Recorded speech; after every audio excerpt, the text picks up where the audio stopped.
Hi there, it's Eve here from the Student Voice, and we're really excited to announce that we'll be hosting a free webinar in January that we really hope you can attend. It's designed for safeguarding professionals, and it will introduce and define extra-familial harm, contextual safeguarding, and outline the importance of pupil voice in empowering students. Our webinar hosts will be Jason Tait and Helena Wykes-Dart. And to introduce them, Jason is a director of Pastoral Care and DSL at a leading all-through co-educational boarding school in the UK. In addition to having specific responsibilities for all aspects of pastoral care and safeguarding across his school, his particular interests and expertise lie in the area of positive psychology and contextual safeguarding. He's also co-founder of the Student Voice tool.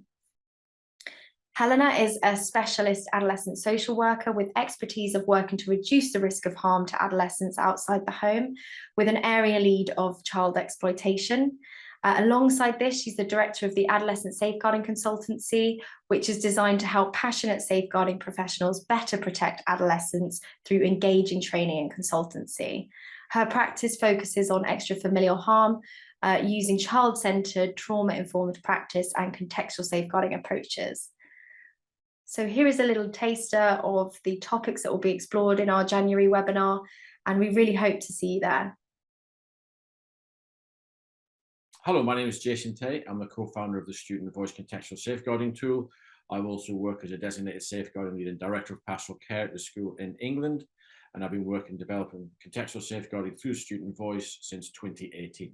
And I'll pass over to Helena, who will introduce herself. Hey, my name is Helena Wykes-Dart. I am the director of the Adolescent Safeguarding Consultancy. So the Adolescent Safeguarding Consultancy it specialises in working with professionals, community members, volunteers, families around risks to adolescents. So we're looking at kind of 12 plus, and that encompasses all forms of kind of extra-familial harm, contextual safeguarding and otherwise. I am also a practicing adolescent social worker with a locality lead of child exploitation. And that's why I run this business, because I'm really, really passionate about the safety of children and young people.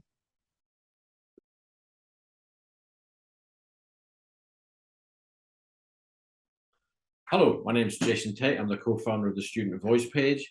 And this next 5-minute video section, I'm going to talk with Helena from the Adolescent Safeguarding Consultancy Group. And we're just going to talk about keeping children safe in education, KCSIE, extra-familial harm and contextual safeguarding, what that means for schools, what those terms mean, and how schools can start to develop a safeguarding culture using contextual safeguarding. So, Helena, just to start with, can you help us understand what extra-familial harm means, please? Yeah, of course, Jason. So when we're using the phrase extra-familial harm, in its simplest term, we're talking about harm outside the home. So basically harm beyond the family unit. So that could be kind of when we're thinking about traditional child protection, typically the way in which we would work as social workers, as safeguarding professionals, as DDSLs, DSLs, we are mostly kind of trained and qualified to manage risk that presents inside the family home. So when you think about the 4 categories of harm, you've got physical harm, sexual harm, emotional harm, and neglect. So they're the 4 main categories of abuse outlined by the Department for Education.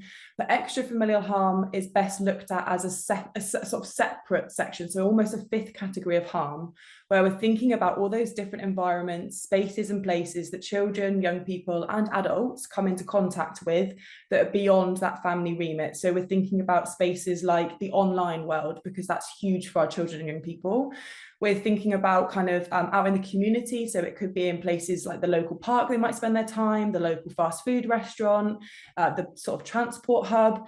We've also got spaces and places like their education setting as well. So we're thinking about different forms of harm that can occur to young people in education. And amongst that as well, we've got kind of the peer group. So that's another kind of setting or another environment where young people could be exposed to harm both online and offline from their peers and other young people that they associate with. So that's kind of the best way to think about extra-familial harm as an overall arching kind of title for different things that happen for young people.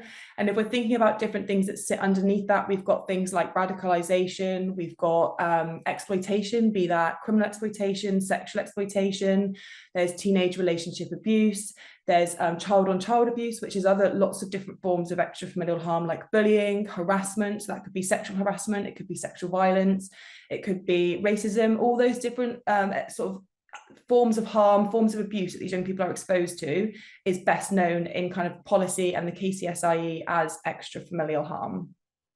Thank you. And so how does a concept such as contextual safeguarding support schools in managing cases of extra-familial harm? Of course. So contextual safeguarding is an approach that's been designed to combat extra-familial harm. So if we consider extra-familial harm as the fifth category of the actual kind of coined harm, contextual safeguarding is the approach to support professionals, communities, children, young people to reduce that risk and prevent risk of harm occurring. So contextual safeguarding works very much on the basis of a community safeguarding level. It looks at how safeguarding being everyone's responsibility is interpreted.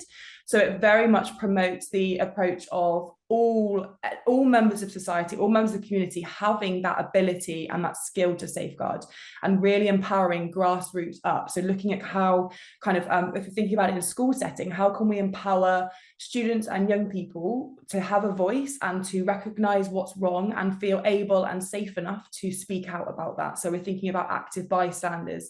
We're thinking about reporting concerns of abuse or kind of, even just inappropriate comments that sometimes can get brushed aside. If students are able to acknowledge and recognize that in a contextual way, they might feel able to share that with their other peers.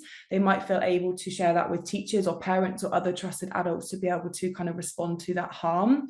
We've also got kind of the ways of working where we're empowering, obviously, your core teaching staff that would be safeguarding trained, but also thinking about how other members of the community and the schooling community can be empowered as well. So we're thinking about people like the dinner people, or we're thinking about the cleaners, we're thinking about maybe people that come and collect the bins. We're thinking about all those different kind of non-statutory services and community members that might be really involved or really invested in the safety of our young people and our students, but might not up to this point have been heavily involved in supporting any safeguarding concern. So it's about how we can empower everyone in the community from a grassroots up to be able to speak out, identify risks of harm, and also reduce it happening to our young people. That's great. So just to summarize, KCSI asks schools now to be aware of extra-familial harms that happen in the community, and contextual safeguarding provides schools with the framework to involve the community in keeping young children safe. Yes, absolutely. That's great. Excellent. Very much. Very good. Excellent. So we'll move on to the next video in a few minutes' time. We'll start to look at how we can apply contextual safeguarding in a school setting. That's great. Thank you very much. Thank you. Thank you.